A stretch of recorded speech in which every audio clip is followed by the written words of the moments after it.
నువ్వు ఒక డాక్టర్ అయితే అంత గొప్ప పేరు తెచ్చుకోగలగాలి. మా ఊళ్ళో డాక్టర్ ఐవి రావు అని ఒక డాక్టర్ గారు ఉన్నారు.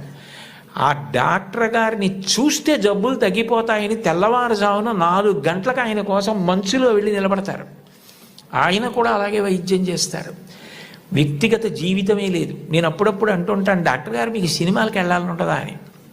ఆయన పెద్ద నవ్వు అంటారు, సినిమాకి వెళ్ళిన 2.5 గంటల్లో కోటేశ్వరారు, నేను ఒక్క 10 మందిని వైద్యం చేసి చూసి వాళ్ళు సంతోషంగా వెళ్ళిపోయి వాళ్ళకి ఆరోగ్యం కలిగితే వాళ్ళ పని వాళ్ళు చేసుకుని సంపాదించుకుని బతికితే నాకు అంతకన్నా ఏం కావాలండి.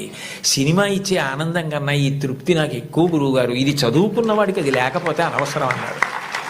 ఒక డాక్టరు తన వృత్తి మీద తానే విసుక్కుంటే అది మనిషి బ్రతకవలసిన విధానం అంటే అది మోరల్ వాల్యూస్ అంటే. అది లేని విద్యకు అందం ఎక్కడుంది? అది పువ్వే, సువాసన లేకపోతే అందం ఏది? మీరు ఏది చెయ్యండి అది రావాలంటే మీరు కుటుంబంలో నేర్చుకోవాలి. గురువుని గౌరవించడం తప్పకుండా నేర్చుకోవాలి. గురువు లాంటి వ్యక్తి లోకంలో ఉండడు. ఎందుకనంటే అమ్మా నాన్న సంపాదించినది ఏదుందో అది అమ్మా నాన్న శరీరం వదిలిపెట్టేసిన తరువాత వీలునామా వ్రాసినా వ్రాయకపోయినా పిల్లలకి వెళ్ళిపోతుంది. కానీ ఒక గురువు సంపాదించినది ఏదుందో అది మాత్రం ఆయన కడుపున పుట్టిన పిల్లలకి వెళ్ళదు.